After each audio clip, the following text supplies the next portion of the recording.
Oh God!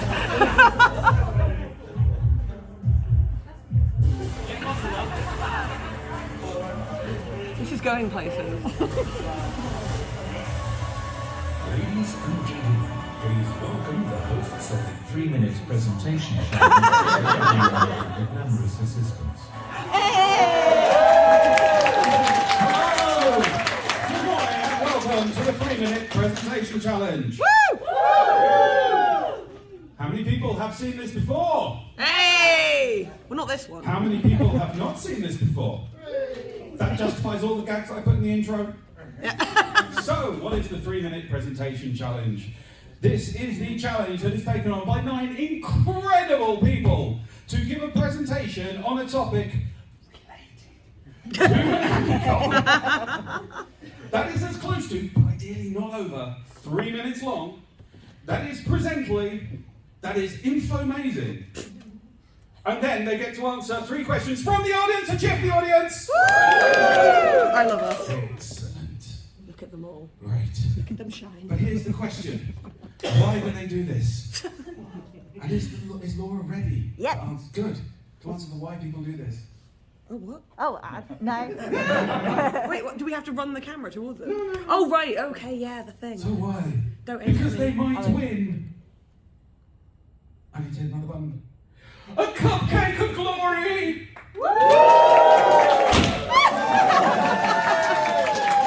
That set off something in the very deep part of my brain. Took her ages to cut all these out. I'm glad you invited I'm me. not doing the vacuuming. But what does the audience do? Number 1, they listen in awe. Let's practice our listening. Can I do one? How do I do it? Some people remember the gags. They laugh at the jokes. He knows us. What do you do, Twister? Fantastic. They applaud once the presentation is done. Right, oh, that was see the way the arrow. Fantastic. They ask good questions.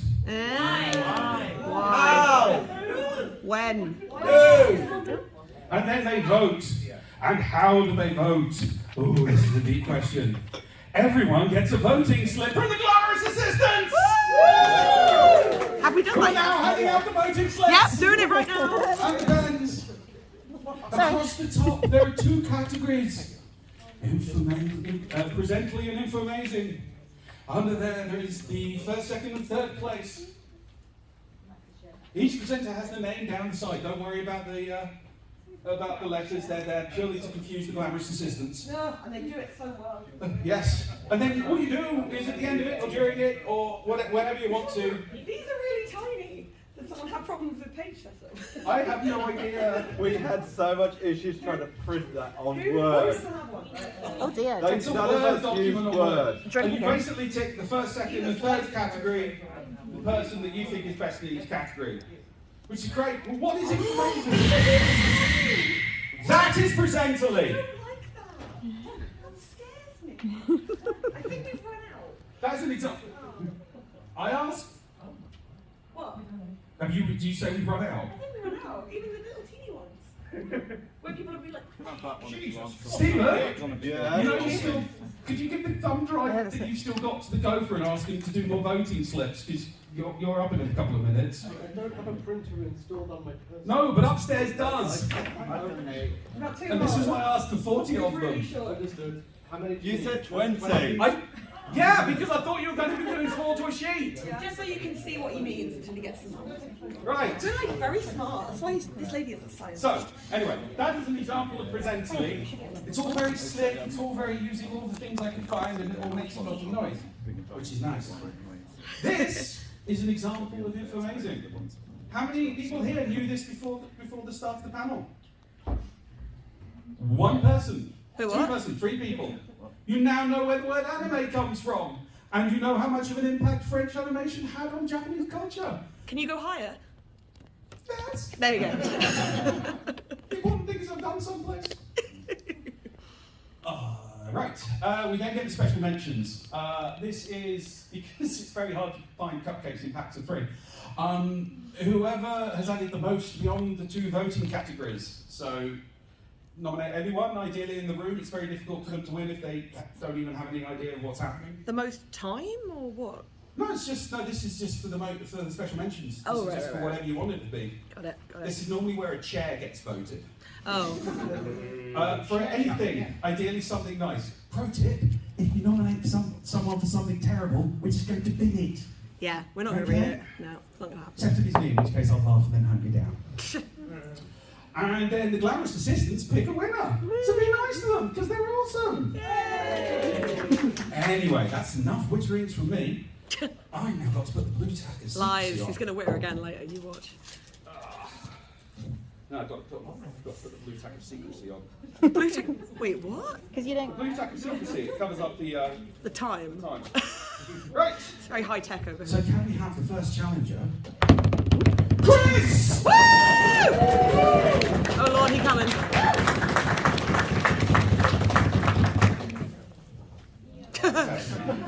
Who's got? Has one of you guys got the timer?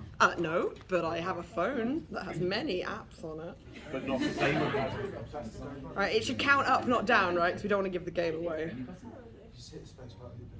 So I think Timer. No, stopwatch is what we want. that's it. Stopwatch. Do I need to make a noise when it's 3? No, as soon as he starts, you start. Yeah, but when it hits 3 minutes, should I be like, meep? When it hits 4 minutes. 4 minutes.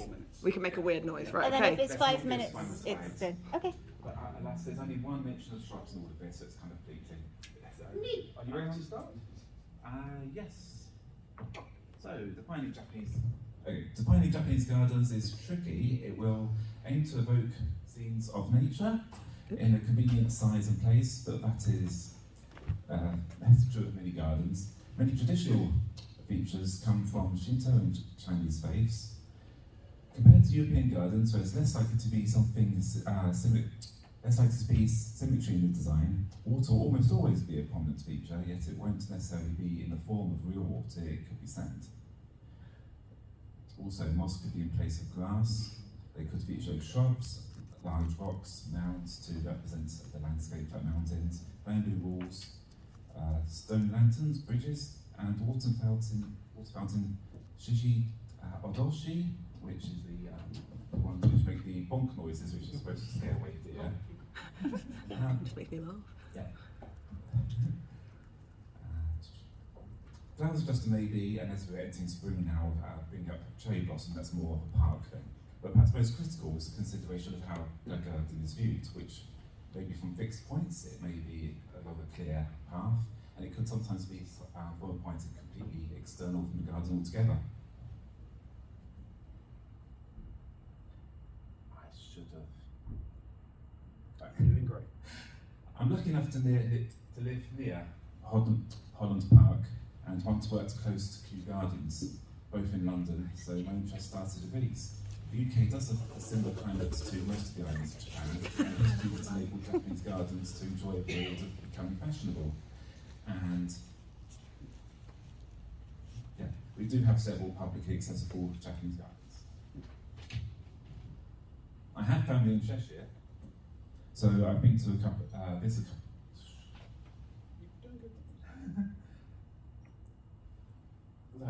Yeah, Tasman Park, it's kind of like, it's a stunning fancy landscape, but it is intended to be viewed from the outside, despite there being a building in the centre of it. Gainsbury Park is an example of where there used to be a Japanese garden, because they used to, for about 100-year history, some have disappeared. So this is now just a bit of uneven ground with long grass growing around it. A surviving older garden is at White City in London. In 1908, this was a huge outdoor exhibition space named after the white painted buildings, which are supposed to be in an Oriental style. I volunteered to help in the maintaining of this, and I learned a few things in doing so. It used to be much bigger, and the Kew Japanese landscape is based on a bit of the Japanese garden that used to be in this location. And the reason that a lot of ponds in Japanese gardens in the UK don't have fish, quite normally be a feature in Japan, is because the British person's attitude to being informed of there being fish there would normally be, can I go fishing there? So, take away the stone lanterns and the large stones in the sand, At first glance, this could just be a big pond in a park. But intended visitors are revealed when sitting at the benches placed around it.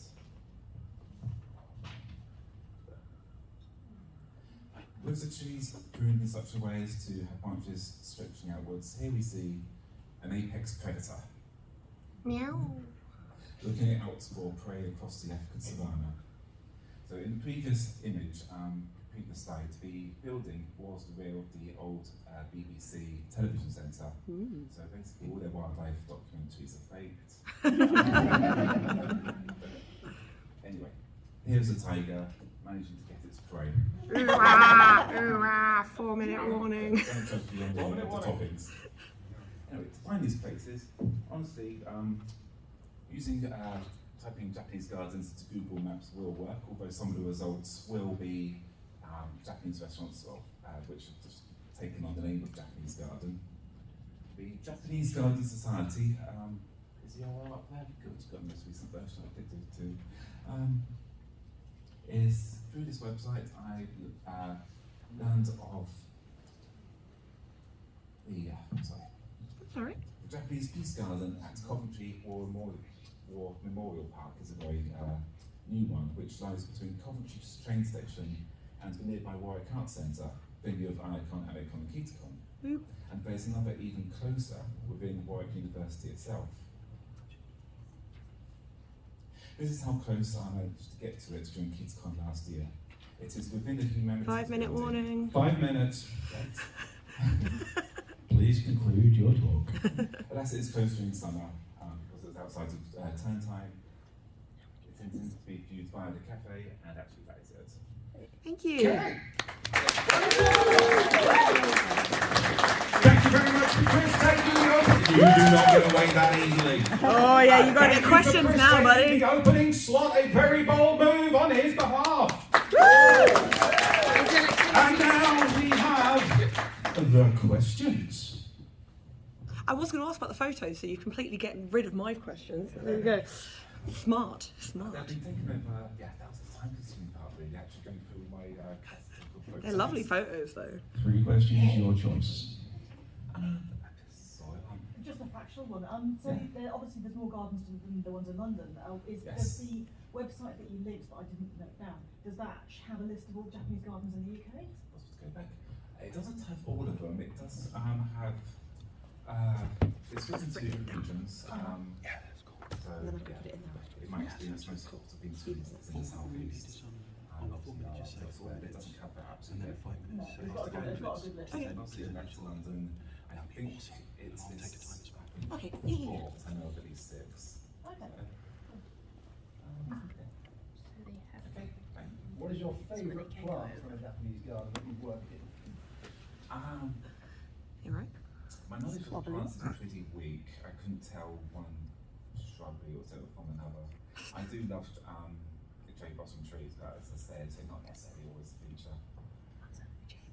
Mostly, I guess I've been removing algae from the ponds. Not my favourite, but perhaps the one I've actually moved around the most. And the final question, please. Do you know the oldest Japanese garden in the UK? To my existing ones, to my knowledge, it's House of Park. It's entirely possible that there's going to be more that existed before it. And it was in a state of disrepair for a long time. It only got revived about 10 years or so ago. Andy, can you back up one more so we can see the website? Oh, and again. There we go. Thank you. JGS. Thank you. Kind of annoying white text on the snow picture. Graphic design is my passion. Okay. That is the 3 questions. That is the 3 minute presentation. Congratulations! Hey! Have some sweets. Thank you. Who is the next victim? It It's is challenger number 2 to the stage, please. Stephen, to the stage, please! How many we got? This is. Who doesn't have a sheet? Real quick. Right, okay, good. Okay. We've got some interesting cocktail choices. Who has the tiny little sheet and maybe wants a slightly more accessible one? Oh no, I've already got one left! Okay, Stephen's here with Festivals Main Stage. How's it built? Okay, I've got to be very, very quick. It wasn't me, I didn't know. I'm so sorry. But festivals, main stage, how are they actually built? Wait, oh my god, hang on! You got it! One warning, there are some photos in here which could trigger vertigo. Some of them are taken up quite high. Well, I'm dead. And they are quite cool.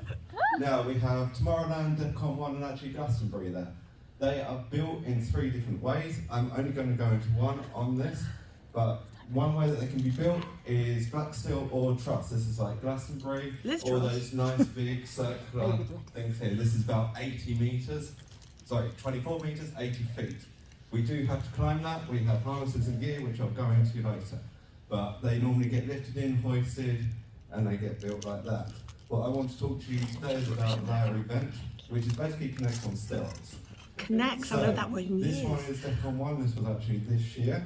And this is what it looks like underneath all the decoration. So it's just a huge amount of scaffolding. This is Tomorrowland. This one is actually built with a mix of that layer event and the black steel. As you can see in this middle bit, we've got a nice tower to hold up the middle, and then you've got all the scaffolding all the way around it. These are some of the objects that we have to actually build it. So you've got your base, which normally sits on a block of wood to distribute the weight. Then you've got your standards, which go up, and then you can connect everything in to that, including your steel planks and that. Being events, we do have a few other, slide is missing. Can we go back one? It was there, let's try that again. We do have a few other bits. So we've got the wood planks, U-ledgers and that, and as you can see, even the decking that we screw in and stairs, which are literally 3 pieces of wood under this, like this, and we just screw it down. So if you think of the amount of people that actually walk on that and it's literally just screwed together, it's quite amazing. But you literally just pop the pin in, hit it with a 500-gram hammer, and it holds it together. So literally, it's just held with these pins in place. Now, the first thing you do when you get on site is you literally drink your coffee. You go to catering, you drink your coffee, and you get ready for a day. The next thing is you see what's actually getting loaded in. If we can't reach it, we will crane it in. This one is actually from the Dutch Grand Prix. We had to get over these hills to get all the video walls up. So we were literally craning it into place. Then we actually look at the plans. Now there is a bit missing here because underneath my NDA I can't actually show the whole thing. You should have drawn just like a stick diagram. But this is just a simple disabled platform or VIP deck. This can be changed into a ramp. We'll get this plan so we know it's like 2 metre, 2 metre, 2 metre, put it all together, and then here, the bit that's missing, we'll have numbers which tell us how high the standards have to go, so whether it's a 1 metre plus 1 metre or a 2 metre plus 2 metre. And then we just hit those pins in and it comes together. Right, safety, yes. That's a safe guy. Helmet, harness, clips, and also there's a positioner as well, so that when we're literally just hanging off with no hands, we can literally just hang like that and just be chill. So, that's fun. When we start building, we literally just form a line. So we literally just climb it, and yes.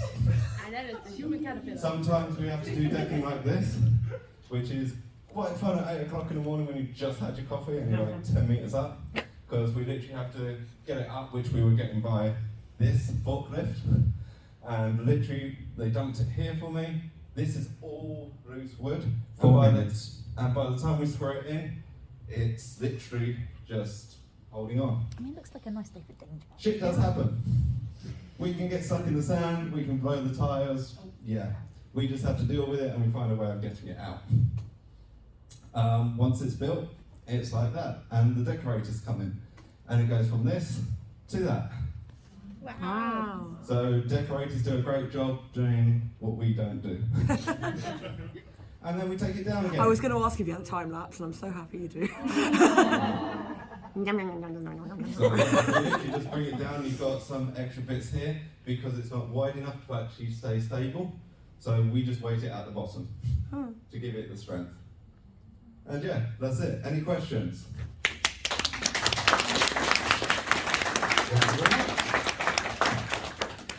Oh, thank you. This is going to be my doing. Thank you. You in the green. Hair. Blue Yeah. hair, that's me. That's you, yeah. So that selfie you took, were you allowed to have your phones up there? Yes.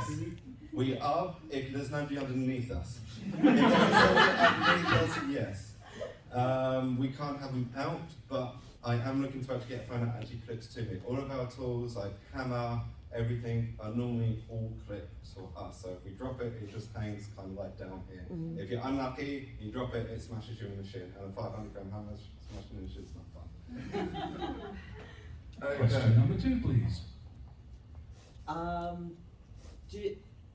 Is there a certain level of weather conditions where you have to stop due to safety reasons, or do you practically have to stop, or do you have to continue on because of timeline restrictions? Basically, as there is no decoration on there is pretty much no wind restriction because all the wind can pass through. The only restriction is lightning. Oh, yeah. So, we basically had one day where it rained 60 millimeters in 5 hours. That actually made the news in the Netherlands, and we just ended up working through it and calling our shift 1 hour early because we were just so wet. Waterproofs did not matter that day, but there was no lightning, so we just worked in it. How much power has that got? All the way at the back. How many times do you say to me, to you, to me, to you?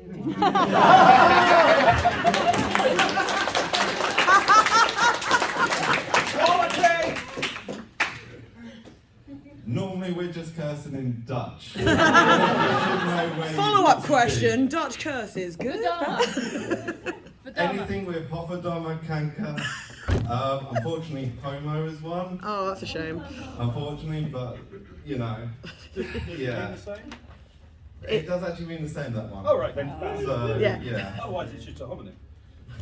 You're Okay, a homonym. Thank you. Thank you very much. Thank you, Stephen. Sugar. Oh, you get candy. Sugar, what sugar? Oh, watch out. Hawthorn flake. Oh, thank you. Excuse me while I plug in the remainder of the I, Okay. It's that Big round of side. applause has already been done. Check notes. I got it. Professional. Okay. It's now time for challenge number 3. And challenge number 3 Just took it over the box now. Harriet!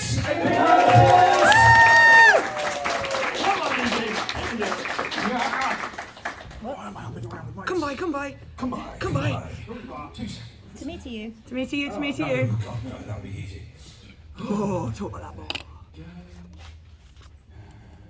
Here we go.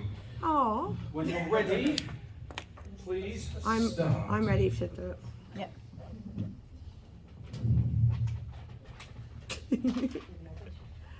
How a TV show made me believe in life and love again. That show being... I'll talk about stuff. I'll be talking about the show, so spoiler warning in advance. Let me flash back to mid-2021 when the world was slowly getting back to normal and I was in probably the most depressive states in my life due to a breakup of a long-term relationship and things just out of my control. I was spiraling and losing focus on myself, thinking this is how things are meant to be. Till one day I heard my friends on Discord talk about our flagman's death. I asked what it was about and my friends excitedly invited me to join a watch party of the series and I watched it in 2 sittings, so thank you Ginger Kitty and Chippy. The story of Steve Bonnet, an aristocrat who ran away from his everyday life to do something he dreamed of, to be a pirate but sadly lacked the skills and respect needed. And later we meet Edward Teach, aka Blackbeard, a pirate who everyone fears and respects, but who yearns for a different life as he is bored of being a pirate. I watched as these two shared their stories, helped each other with learning each other's lifestyles, and both grew to be the people they yearn to be. How the gentleman pirate and the kraken grew to truly care for each other and slowly begin to be happy for the first time in their lives. By the end of it, I'd gone through so many emotions and knew this would be my new show to hyperfixate on. Honestly, the characters and the writing in the show is amazing.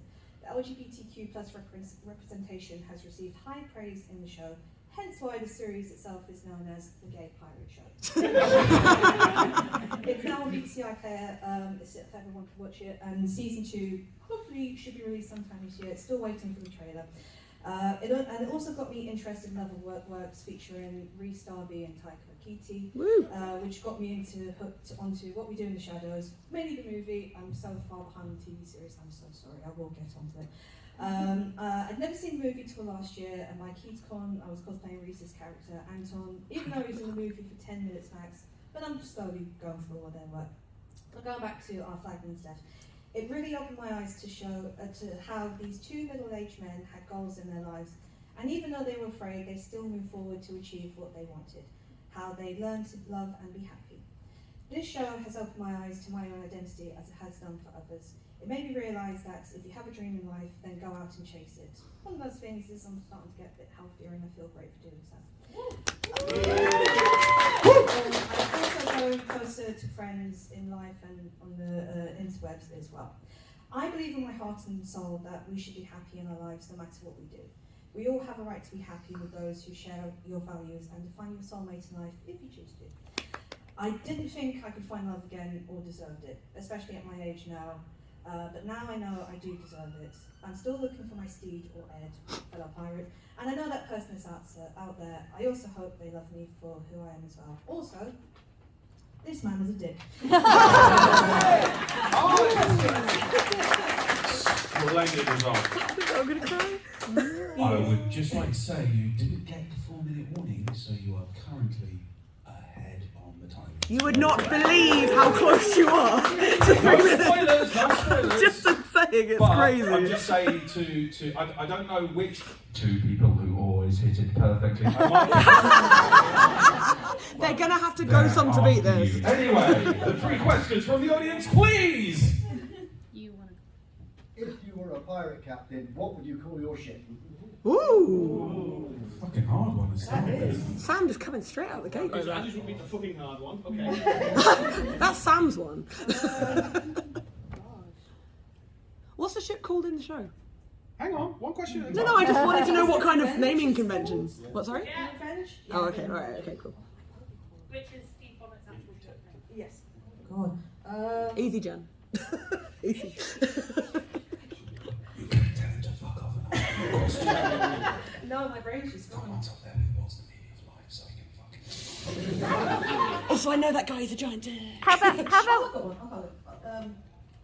I don't know. Rainbow mermaid or something. Mermaid gets a round of applause! It's covered in spikes and blood. Take a question and make it nice. That was Why is nice. he a dick? You were able to travel with one, excluding the 2 captains, if you're able to travel with one other of the characters on the show, who would you pick? Lucius. Next. Solid. Because he could write everything down and journal everything. And maybe even attempt to draw it. Yes. How would you rate the historical accuracy of Very loosely. No, honestly, watch this show. It's honestly one of the best things I've seen in a long time. Ironically enough, I think when Taika was asked for the role, he did study the voices, and he was just like, sod it, I'm just going to do my own accent. It's not properly accurate. No. 3 questions. Oh, but this was a good one. I'll be the judge. Ask the question. Who would you choose to cosplay him? That is an acceptable question. Who did I choose? To cosplay him? Someone at the con. Yes. Oh wow, we're getting really spicy now. You can fuck that one off as well. Okay. What, the mic's not working anymore? Hey, Harriet! Harriet!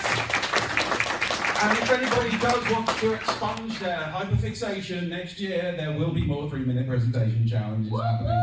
Because it's basically therapy for nerds. Speaking of which, next victim will be Sam! Sam! Asking terrible questions. That's a good question. asking the real questions? Right.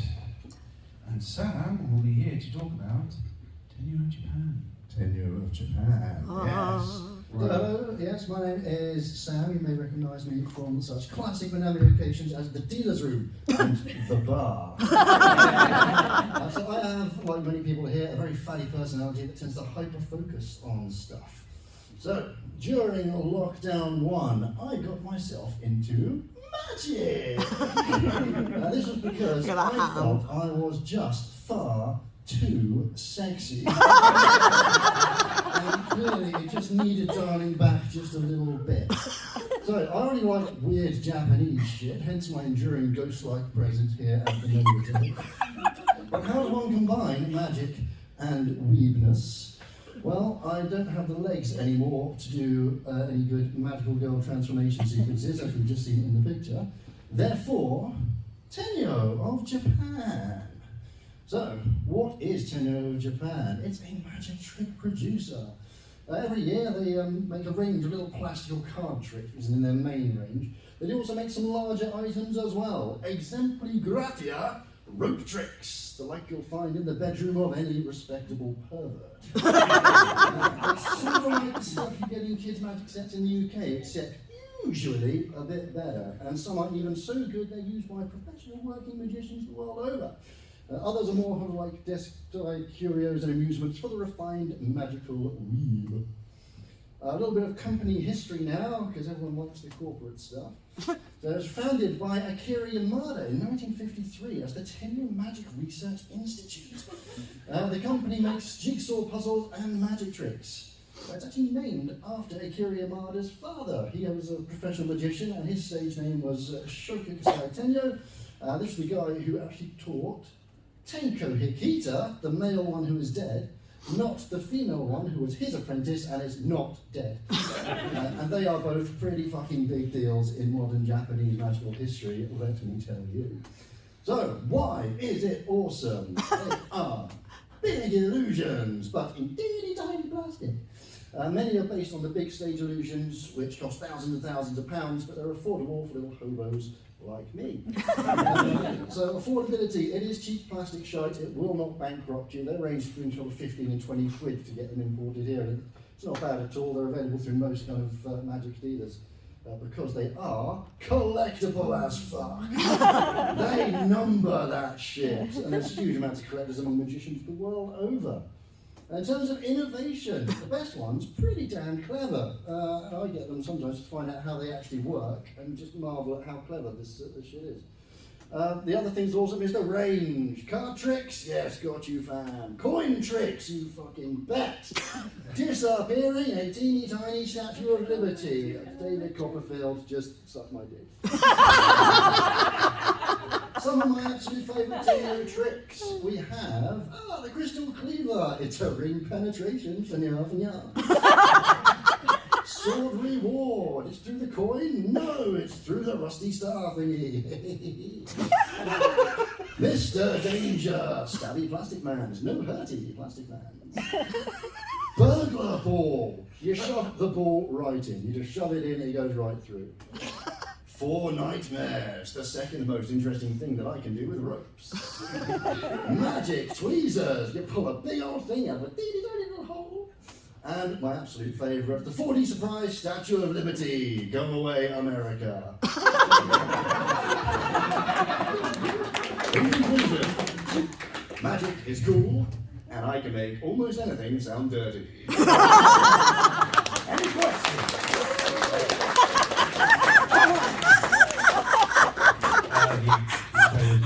There was no 4-minute warning, you are in the running. You filthy fucking pervert. 3 questions now. I forgot how funny you were, you bastard. Have you ever seen the Princess Tenko cartoon from Saban? I actually haven't, no. That sounds like something I will definitely watch later with a box of tissues. And maybe a rope. Ian. Favourite magician? My favourite magician? Probably René Levand. So he was an Argentinian magician and he only had one arm, which made some of the things he did absolutely freaking mind-boggling. Did he really not have an arm, or did he make it vanish one day? Something made Just it vanish. couldn't make it come back. It was not recoverable. No more lions in my And house. yes, stage guy. What's more collectible, Magic or Magic the Gathering? I've got to say it's probably the Gathering variety. What, Sam? You have experience of that too? It's like you're some kind of nerd. Yeah, no, that shit'll bankrupt you straight up. Those were the 3 questions. That was the presentation. Here is your prize. Oh, so good. Thank you very much. Nailed it. There will now be a pause while we sanitize the entire room. Please. And make Sam leave. What filth follows this? Tabby! Hey! Someone who absolutely knows the drill. Yeah, not this year. I think I got brain damage from a fencing competition, so I actually can't keep track of anything anymore. And that's why there's a lot of words on my presentation. So if you're like, why are there so many words?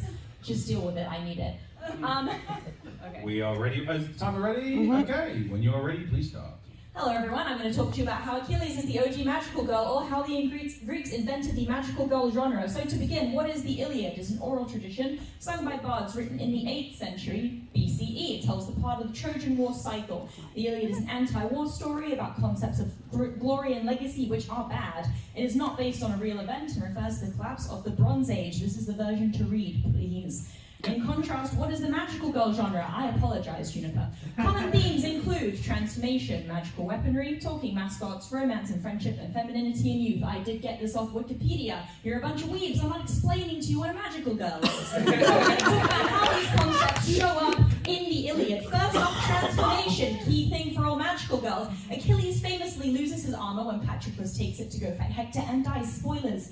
Achilles' mother Thetis asked Hephaestus to forge Achilles' new armor and a shield. The shield and armor are very magic, and they are described in what's called an ekphrasis, which is a part of the story which is 200 lines of text, or about the length of the Sailor Moon transformation sequel. The Trojans are there like, are you done? Secondly, magical weaponry, very important for all of our magical girls. Achilles also has a magical weapon. It is a spear given to him by his father, which supposedly could not be wielded by a mortal man. This spear was made from the same trees as the Argo, which is the boat from Jason and the Argonauts, for all of you people who don't know anything about Greek mythology, and it is from a magical mountain called Mount Pelion, which is a real place. This is a picture of Achilles from Fate, because I like Fate. Next thing, talking mascots are a staple in the magical girl genre, not you. Achilles also has a talking mascot. It is a horse called Xanthus, who was given the ability to speak by the gods, and this is later taken away the only goddamn time the horse tries to say something. Lastly, we have the concept of romance and friendship. Patroclus and Achilles were dating. You do not refer to your best friend as the light of my life. And I will not be discussing that point. And romance is also very important for the magical genre, but also friendship. Achilles is literally the fight with the power of friendship guy. He has tons of friends. He refers to them as bro. They refer to him as bro. Obviously, Sailor Moon is kind of exemplary of having a group of friends that you go out and just fight people with. It's great. Lastly, femininity and gender, two very key concepts in the magical genre. Achilles is meant to be a character who's relatable to all listeners. He is not a manly man. He's described as swift-footed. His key thing is he's really fucking fast. He's Sonic the Hedgehog. He is dressed up as a girl at some point in the Iliad and thinks absolutely nothing of it. This is a character that is for every single listener, and that is also true of Magical Girl. It talks a lot about gender, a lot about what it means to have a gender. In conclusion, the ancient Greeks invented the Magical Girl genre with the Iliad. You are welcome. Thank you. Jesus Christ, Tabby. You're right, do you want to fuck with that for a second? I do. 3 questions! You need more sugar? That's right over here. Okay. Why is it so wobbly? I don't know. It's not through breathing. Circular breathing is a technique you can develop. Absolutely. Yes. Could you elaborate on the 1.75? This is what's happening, right? I absolutely thank you so much. So when Patroclus is tragically killed, Achilles spends a couple of books in a sad burrito, being very depressed that his partner is dead. Then he decides, I'm going to go kill every single Trojan. Thank you very much. So he has to fight his way to Hector, who obviously is the person who killed Patroclus. However, there is an entire army in front of him. So without any men, doesn't tell Diomedes Odysseus what he's going to do, grabs his weapons and is like, all right, just tears a line through the Trojan army, massacring everyone, gets to the river outside of Troy, and the river god is like, you can't do this, bro. Like, you gotta stop. And Hermes and Athena are like, Achilles, you should listen to the river. The river doesn't want you to get to Troy and massacre everyone. And Achilles goes, I'm gonna fight the river! And he wins! He kills a river god, just jumps in the river and is like, we're done here, I'm done. And it's amazing. It's actually one of the best parts of the Iliad, personally. That makes that guy who thought he could fight the sea make a little bit more sense. Yeah, so it's true. It's Caligula who was like, no, Nero who's like, I'm going to fight the sea. And I thought it was a Xerxes. bit bigger. It's a bit bigger than a Didn't river. Xerxes try and punish the sea by saying Xerxes did. Yeah, Xerxes got all his men to go and stab the ocean as well. People in the ancient world just hated water. Okay, it was a bad time for everyone. One more question, I think. Got two. The first one was a ridiculous one. Okay, all right. Ridiculous Two more one. questions. It was a gag. I was saying no one wants to ask me questions. Yeah, hello. Can you think of any other stories in history Uh-oh. that are like That's a cow's nose. Did you just swear at her? Okay. Other things that involve like magical gods. To be honest, no. I think the Iliad is the earliest text that has the concepts that appear in the magical god genre. Because if you're looking like, okay, what is older than the Iliad? The Epic of Gilgamesh, the Descent of Inanna. That's basically it in regards to what's actually physically written. And the Descent of Inanna is obviously the original Catabasis story going to the underworld and things like that. And the Epic of Gilgamesh doesn't actually have any concepts that relate to magical god genre. Like Gilgamesh isn't like, this is my talking pet animal. It's like, you can't call Enki that, that's just not right. That's not cool, bro. Would have made it better. Would it? I'm not sure. Anyone else? Yes, in the back. One question. favorite peacock?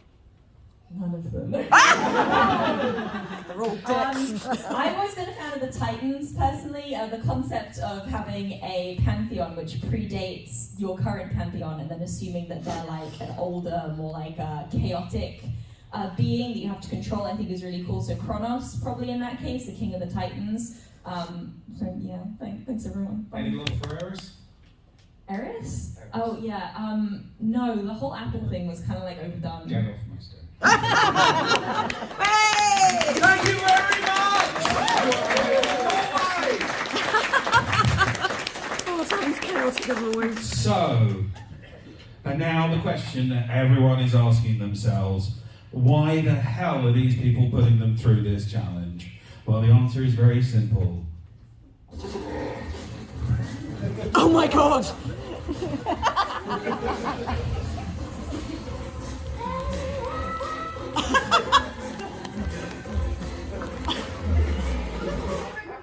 Yes, the cupcakes of glory. Can we have a massive cheer for the cupcakes? What's that symbol at the end? My friend's got that tattooed on it. I think it's like a rock band or something. Oh, it was hours of my life I'm never going back. Anyway, next up, Juniper!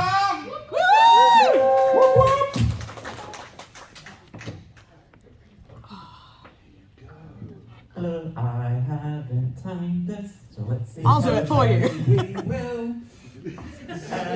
So I'm going to talk about Yasuko Kobayashi, who is one of my favourite icons of pop culture in Japan, which you might not have heard of. You probably watched something that she wrote. She was originally born in 1968. Then that changed later. And she's essentially a screenwriter for anime and tokusatsu live action. So she either writes original works or she basically takes what's done in a manga or a light novel and she adapts it for anime. Sometimes she's a head writer, sometimes she's just written a few episodes.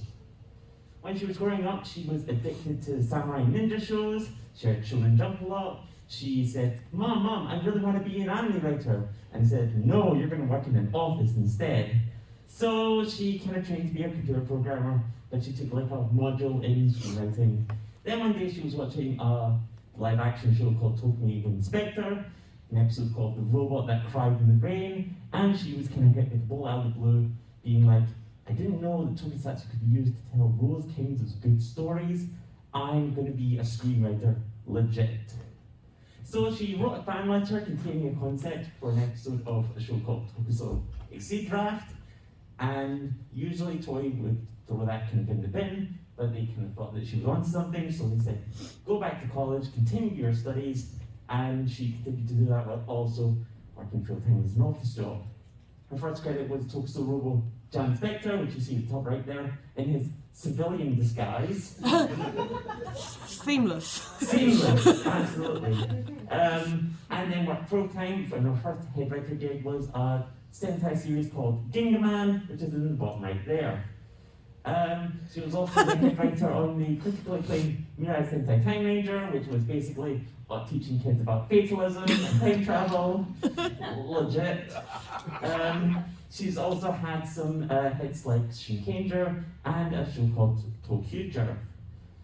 Now, if you came to my talk last year, I basically said that she kickstarted the Battle Royale genre because she was the head writer of Kamen Rider Ryuki, and it broke records for the highest earning Kamen Rider series, which it held for around 5 years before she wrote head-written Kamen Rider Demo, smashing her own record. Her works tend to be very character-focused.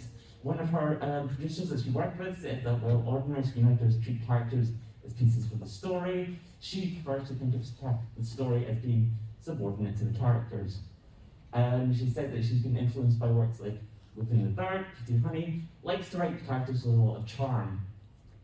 Now you're probably thinking, has she written anything that I've heard of? Oh, another thing that she's really kind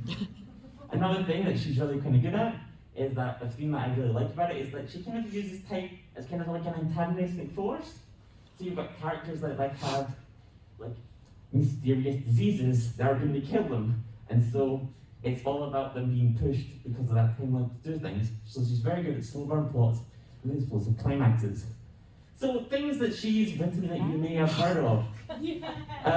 She's wrote some episodes of Yu-Gi-Oh!, i.e. the first series where Yu-Gi-Oh! Was a serial killer. Whoa. She wrote all of Pretty Guardian Sailor Moon, the live-action adaptation. She wrote a horny gambling anime. She wrote Genshi, parts of Genshinken. She wrote all 5 series of Galaxy Angel.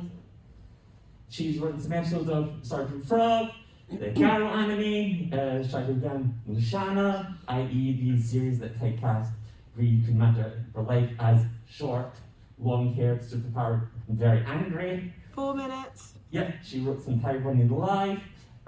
She also wrote some episodes of a little show called Death Note that you may have heard of. Films, she wrote the Toku Ranbu film, the Digimon Tamers film, the Trigun film, Mighty the Combat Butler film. She wrote all 4 of the Attack on Titan films. Heck, she wrote the first 3 seasons of Attack on Titan. And she also wrote JoJo's Bizarre Adventure, JoJo's Bizarre Adventure, JoJo's Bizarre Adventure, JoJo's Bizarre Adventure, and JoJo's Bizarre Adventure.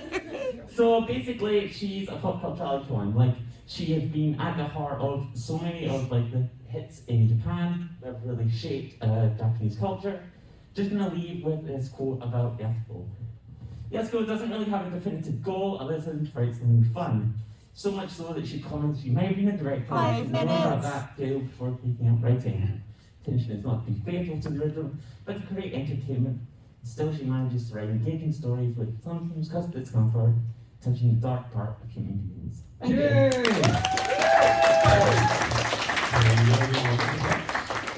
And now, her 3 questions.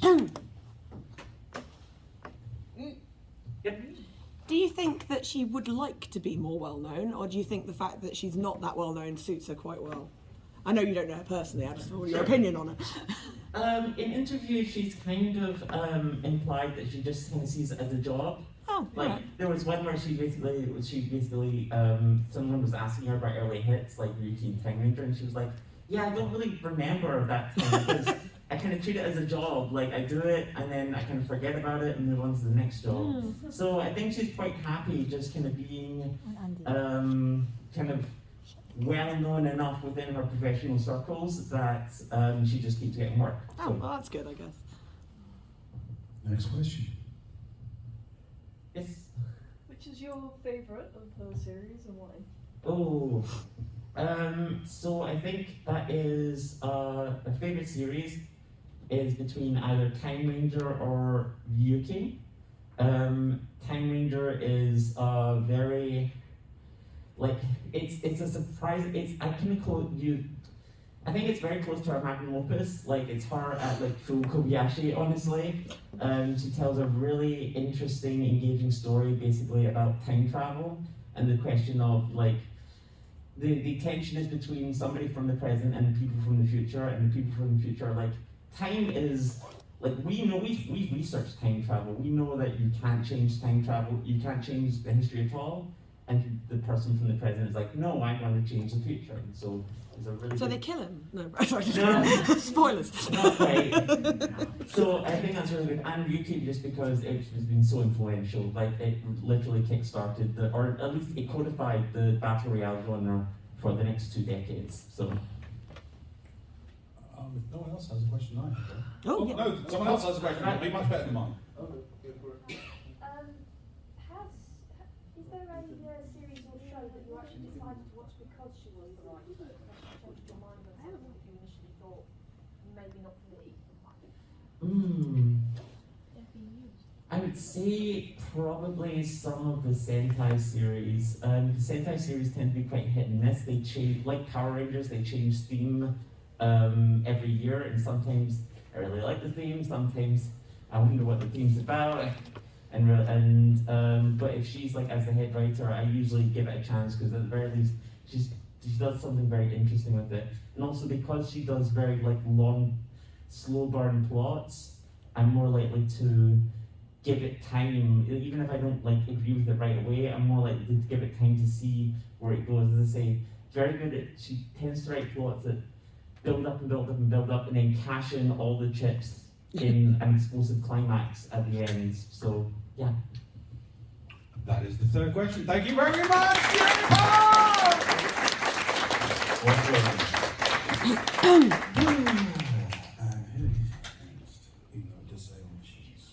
It is me! Surprise, asshole! I had forgotten when I was up. Okay. Sorry. Wait, are we? No, we haven't started yet. Oh, okay, sorry. 2, 1, go. I want to make a slight adjustment to that. In really hard to read font. This was quite a ropey movie. Anyway, main problems I had with the 2014 Godzilla. I initially saw it and thought it sucked a huge amount. The bulk of the runtime was devoted to a single family and them being quite miserable with each other. Some of it was about Godzilla and the Mutu, but a lot of it was internal disputes about duty and the best thing to do in the situation, rather than Godzilla beating the fuck out of things.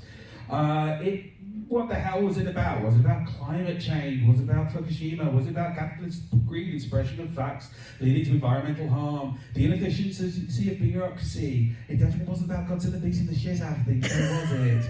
Because, and let's be honest, there was hardly any Godzilla in it. In the entire bloody 2 hours, there was 9.29 minutes out of 123, or 7.7%. Thank you for saving me working that out. Of the film. And that included sections intentionally designed to make it impossible to bloody see him.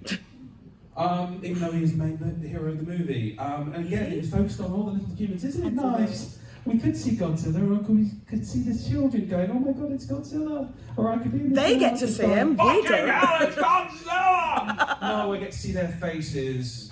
It's terrible. Yeah. This is a trick they took from the first Transformers live-action movie and somehow managed to make it even more annoying, despite it being hyperkinetic. My hatred of Transformers movie is also well known. As a lifetime fan of monster movies, I paid to see a Godzilla movie and I didn't get it. What a fucking squiz, that really annoyed me. So, because remakes don't destroy the original, especially when you have it in 3 versions, I went to the original and I started to spot some things. Number one, Godzilla's not really in it that much. He's in it for eight and 3/4 minutes of the movie, which is 9.1% of the actual total runtime. So proportionally, that's a fifth more. but it's a whole minute less, so Godzilla isn't actually really in it that much. And a lot of it also is difficult to see, mostly due to the lighting, but there's some really impressive human-sized angles to give the scale of the monster, which is kind of a bit of what they did in that one. Vast tracks have been written about the subtext of Godzilla and continue to be written to this day. Was it a trauma response to Hiroshima and Nagasaki, a warning against future Lucky Dragon incidents, the dangers of imperialism and societal revenge, even a doomed love story? Honestly, watch the movie right, it will probably be getting somewhere near it. And also, this is a bit that really shocked me, a lot of the runtime was devoted to a single family and them feeling quite miserable. They had a lot of arguments about duty, and look, I really don't want to say that it's kind of the same thing, but oh fuck! So, what have I learned? The bulk of Godzilla movies are actually like the original, and they're aimed at a really different audience market. The first two movies are about Godzilla being a terrible thing, and then after that, oh god, at one point he turns into a defender of small children, which would be cool if he turned up to defend me when I was small, but no, it's not. So yeah, the really different. The Godzilla we all remember and love probably isn't the original from the movie. The makers of the 2014 tried to make a contemporary version of the 1954 movie with a slightly more international voice, which is fair play. They tried to do something good. They had to fight against CGI monsters not being they had to fight against the fact that a CGI monster isn't just as oh my god as someone in a rubber suit, because practical effects are the reason we watch Godzilla and they're amazing. They also tried, as we see in Shin Godzilla, they handled the themes and the politics better and really revamped the story. And part of that was due to how badly this film did. So we got Shin Godzilla out of the 2014 Godzilla movie. So we have to thank it for that. And yeah, Skull Island was just so much better. It handled the reinvigoration of the plots. It handled redoing King Kong for a modern audience so much better. And that was the main thing I took away from it, was that if you're going to watch one of those new movies, watch Skull Island. It's so much better. And I'm saying that when it's King Kong and not the King Godzilla. Thank you. Oh.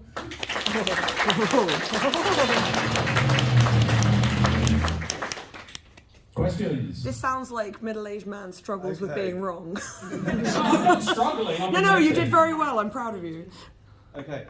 Out of the two Godzillas, would you rather meet the Godzilla in a rubber suit or the Godzilla in CGI in real life to fuck you up? I wasn't sure where that sentence was going, actually. Original Godzilla. Next question. Why is Godzilla going shopping in that last photo? Yeah, what was that context of that last photo? He's going for a gentle stroll on the set. He looks so happy. He's got a little parasol. Yeah. The context of that photo is Godzilla's got game. Look, they can't use Godzilla on film. He doesn't look right. They have to use lizards. Yeah. That was just a promo photo they did. Of course it was. That's a big woman. She was the lady in the photo was actually like quite a rising star in Japanese cinema, and so for some obscure reason they thought we'll really project her career further by having an awful lot of photos of her going out with Godzilla, and I'm really worried this is going to turn into Friday Night's Monster Fucker. Oh yeah, like the signature tiger or whatever. Next question. Anyone? No, one more from that. How long is it going to take before somebody actually takes out the contract on the people that produced the Godzilla cartoon? Hey, that show. It was bad, okay. It was the 80s, but it did, I will say this about it, it did keep the Godzilla fandom going in the States, so I cannot completely hate Godzilla, even though Godzuki was in it. Yeah, Godzuki needs a contract on his own. Well, I'm accepting. Didn't they Scrappy Doo him in the end? Like, totally, yeah. They managed to turn Godzuki into Scrappy Doo, which is impressively more annoying than Scrappy Doo, which is a thing I never thought I'd say. Anyway, any more questions? No? Right. Oh, one more. I was just going to ask, do you have a favourite Godzilla fight sequence? Which of those is... Godzilla fight sequence. Probably Mechagodzilla, the first one, because you've got Godzilla in the rubber suit and being fast and lanky and just beating the shit out of the bad guy, out of Mechagodzilla. And then you've got the Okinawan one, which is a lot more like a Chinese Dragon Dancer costume. So you have Mechagodzilla being slow and invulnerable. You've got Godzilla just being Godzilla, and then you've got the fast, skinny guy just kicking the shit. And it's just a nice complementary fight style. And if you're really nerdy, there's huge amounts of subtext because they're trying to stop Okinawa from divorcing itself from the rest of Japan, which you have to be obsessive to know. So come to my talk and you'll find out more. But yeah, that's probably the best fight sequence because it's the most socially politically relevant one. I need a life. Anyway, that was me. Hey. Oh my god, we're almost going up to the soak! And it's Keith! Woo! I wonder what Keith will talk about this time! There's no way we could know! I very much doubt it'll be the same thing he's spoken about 2 times so far. Hey. No, I've only spoken about it once so far. Just really long time. Just a really long time.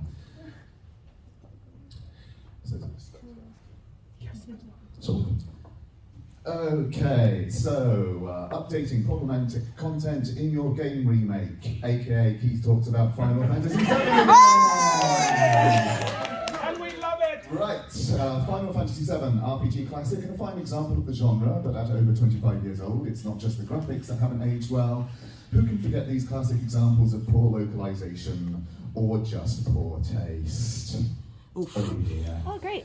So when the remake came out, I, like many fans, wondered how they'd deal with some of the more problematic parts of the old game. Shoddy localization and poor word choices can be dealt with by better translation and scripting, but what about more serious issues? For the purposes of this presentation, I've chosen to focus in on Final Fantasy VII's fan favourite, but also infamous Wall Market section, in which main character Cloud must gather items to disguise himself as a woman in order to infiltrate the mansion of a local crime lord. With the benefit of hindsight, this entire section in the original game has several aspects that wouldn't fly today, such as the equating of homosexuality with the act of simply wearing more traditionally feminine clothing or scents.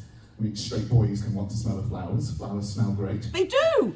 Sorry. And overarchingly, the fact that the entire sub-story is played for cheap, mean laughs, and we're clearly guided and told to find the protagonist's situation humorous and shameful.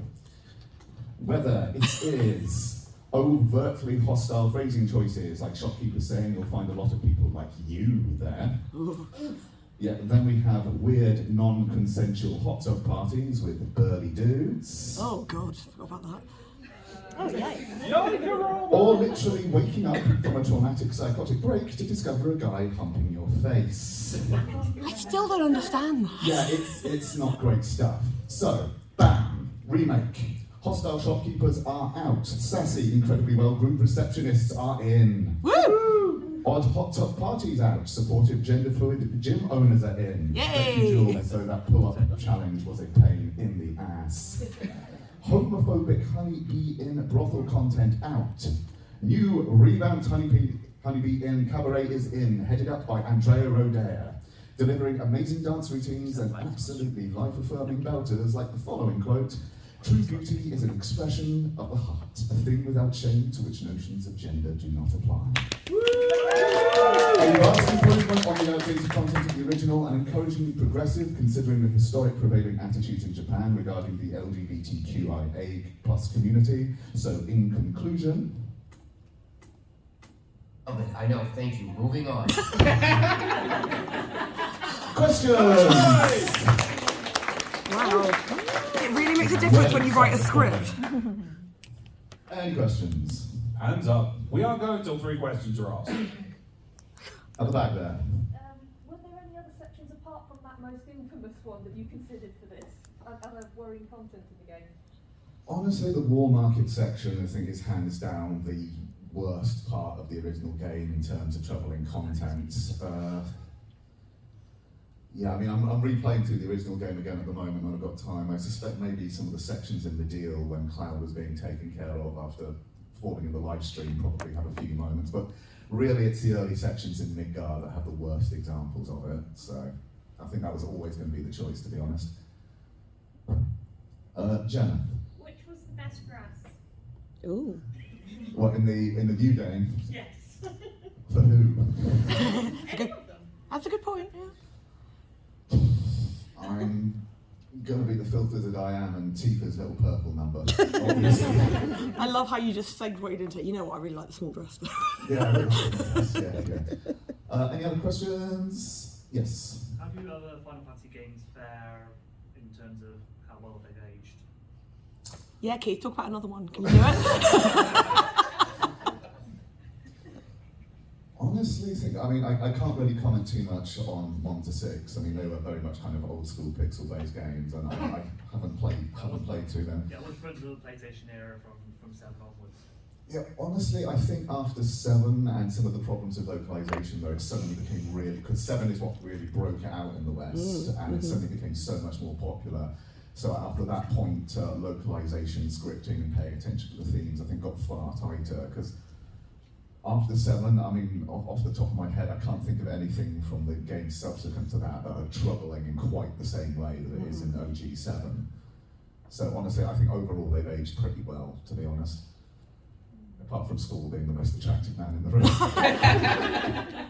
And that's the 3 questions. Here is your thank you very much. Wow, he's the shortest so far. And before I get started, the glamorous assistants. What? Oh, thank you. Is this food? Yeah. I'm just going to put it in my mouth and it turns like another confetti cannon. Just fires across the room. And coming through for the 9th challenger, where we will then get the voting. There's a ghost in here. We have Phil! Yay!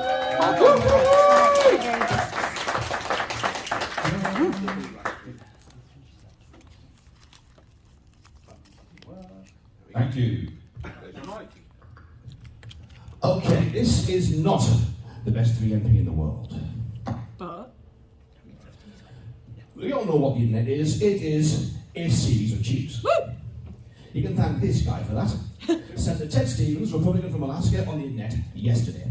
Only thing is, it can turn into a rabbit hole if you're not careful. You just end up looking at the same thing over and over and over again. Oof.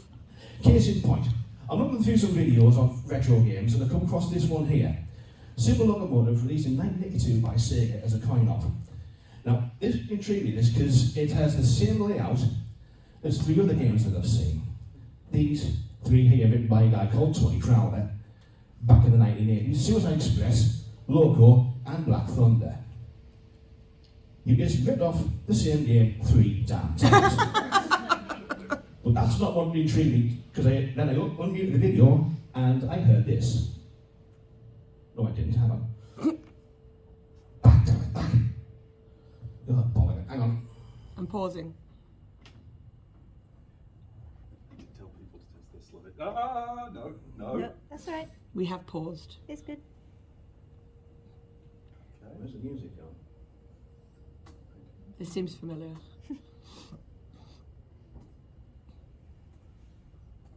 Oh, God. What music anyone untested it?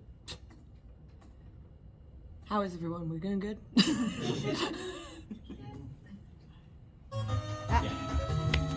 Use the space bar. This piece of music here.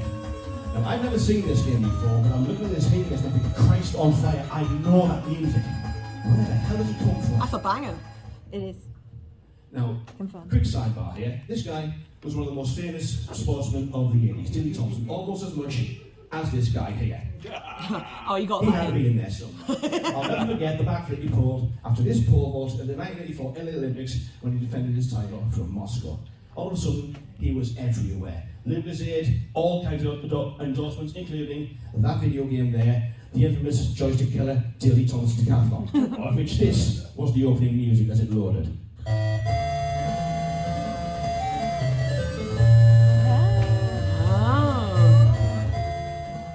And that's where I knew it from. Oh my But God. What was the track? Now, being a retro nut, I've got a lot of retro remix CDs, and this one, back in time too, the track was called Riding, written by somebody called Takashi, arranged by Chris Allen on the CD itself. But now, I had an angle to look for, so off I go to Googling. and I find this.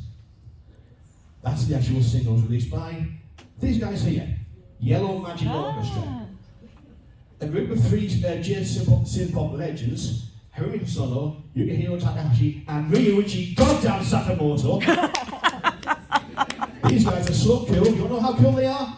They knew David Bowie. Yeah.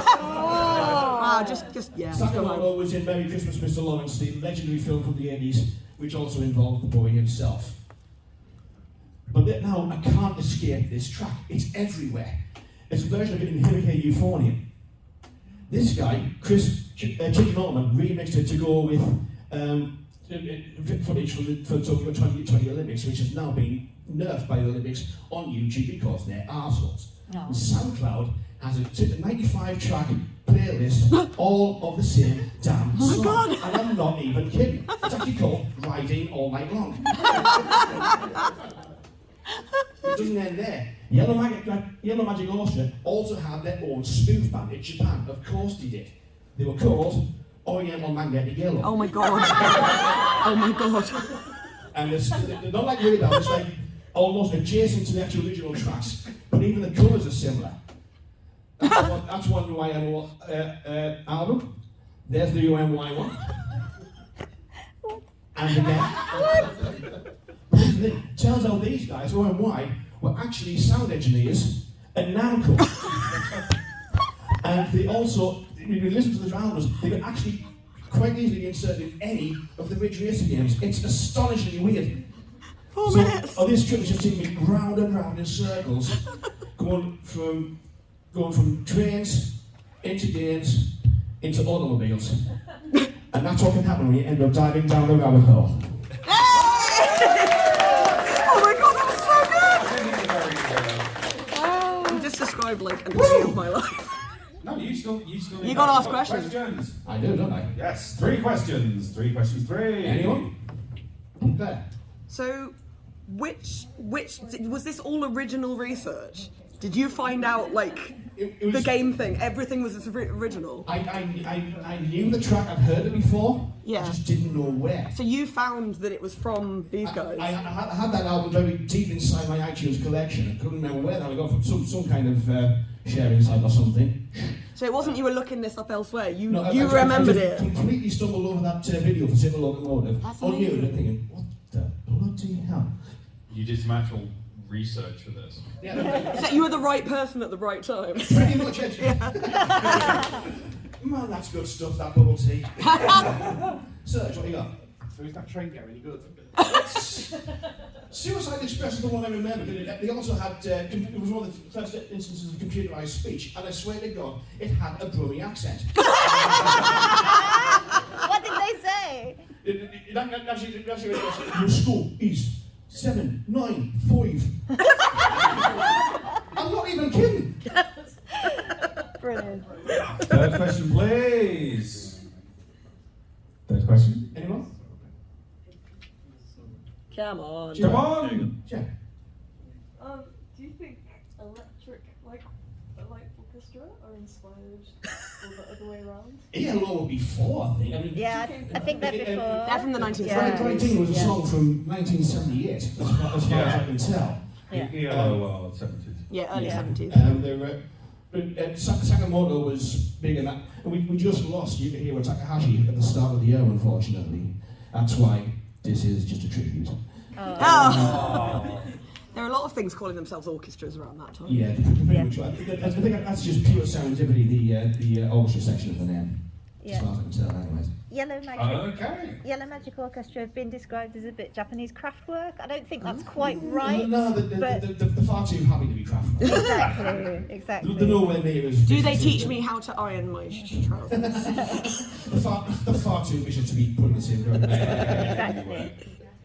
Those are the 3 questions. That's the presentation. We'll get better next time. Okay, we have had 9 breakneck presentations. Oh, bad idea. They only just let me fuck around with explosives, so We've had we've had 9 breakneck presentations. We've had one wonderful soak, and now comes the bit that we're all here for. Who gets to come up and collect the Cupcake of Glory? And we will start, as always, with the section that the event is named after. Whoever has managed to get closest to, but ideally not over 3 minutes. This was pretty well contested, so I think everyone involved who managed to get on the 4-minute mark, which is a lot of people, deserve an applause. So another round of applause, please. I'd like to read that. In third place, Harriet, on 3 minutes over.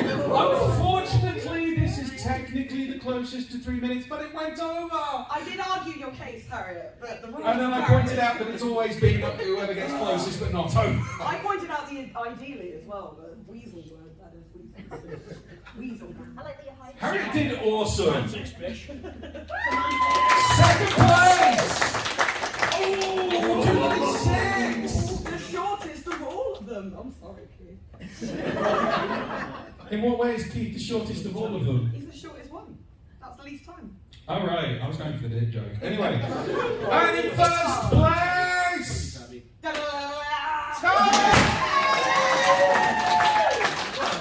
Cupcake calls you. Come and grab your cupcake. I don't care. Come and grab the cupcake. It's yours to do with what you want. Keith, which cupcake do you want? The most chocolatey one. Okay. This is how highly they value these prizes. Oh, this is going to get annoying soon, right? And then for the most presently, which I think we can all agree was quite hard fought this time, people's PowerPoint presentation skills are getting an awful lot sexier. So we have in third place, Phil! I hope everyone can have the technical difficulties he faced that were not his fault, they were just the fact that I he... did pause it at that point. Yeah. In second place, coming through, we have Sam! But in an audience decided by you lot of animals, the most presently was... Tabby!